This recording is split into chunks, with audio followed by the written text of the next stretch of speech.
Nestor, ano ba ang magiging kagandahan ngayong konektado na ang Malolos, Bulacan sa istasyon ng PNR sa Tutuban? Ang kagandahan nito, tuloy-tuloy ang magiging proyekto at itong ginagawa nga na project ng PNR, ng DOTR ay makakapagpatuloy na sila sa mga konstruksyon na ginagawa nila dun sa railway. Isinagawa ngayong araw ang seremonyal na pagdurugtong ng Valenzuela at Bukawi segment ng North-South Commuter Railway o NCR sa barangay Taal, Bukawi, Bulacan. Dinaluan ito ni DOTR Secretary Jaime Bautista, mga opisyal ng Japan at lokal na pamahalaan ng Bulacan. Napaka-importante dahil magkukonect na yung dalawang contract packages, no? Contract package 01 and 02, magdudugtong na sila, no? Ibig sabihin ay talagang tuloy-tuloy yung construction natin, no? Para matapos tayo and makapag-operate by 2028. Plano naman ng DOTR sa taong 2027 ay mag-operate na ang Clark to Valenzuela Railway at ang konstruksyon to North and South Commuter Railway Project sa Calamba ay target na tapusin sa taong 2030. Samantala, ang kabuuan ng nasabing proyekto ay umaabot ng 800 billion pesos. Siguro itong Clark to Valenzuela, no?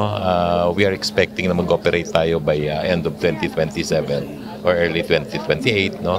And then yung construction from Valenzuela to Calamba, siguro it will take another 2 years.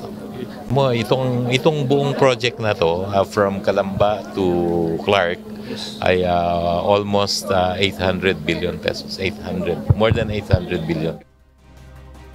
Samantala, ang North and South Commuter Railway System mula Calamba to Clark ay may 147 km. Railway project connecting Region 3 sa NCR at maging sa Region 4A. Matapos ang programa ay samantala kanina ngayon matapos ang programa ay pinuntahan naman ng ang subway fabrication yard na ginagawang ginagawang underground railway sa Metro Manila Subway Project o MMSP. Makatutulong ito para masolusyonan ang traffic congestion. Sa subway naman, it's a 17-kilometer underground railway, no? Tuloy-tuloy din ang ating trabaho doon and hopefully magkaroon tayo ng partial operations by 2028. Partial operation. Ito naman ay abutin ng almost 480 billion.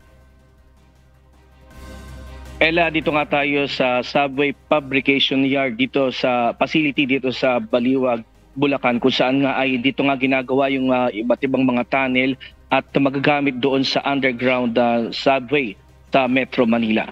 At Yamunting Latest Live mula dito sa Bulacan. Balik sa iyo. Ella? Maraming salamat, Nestor Torres.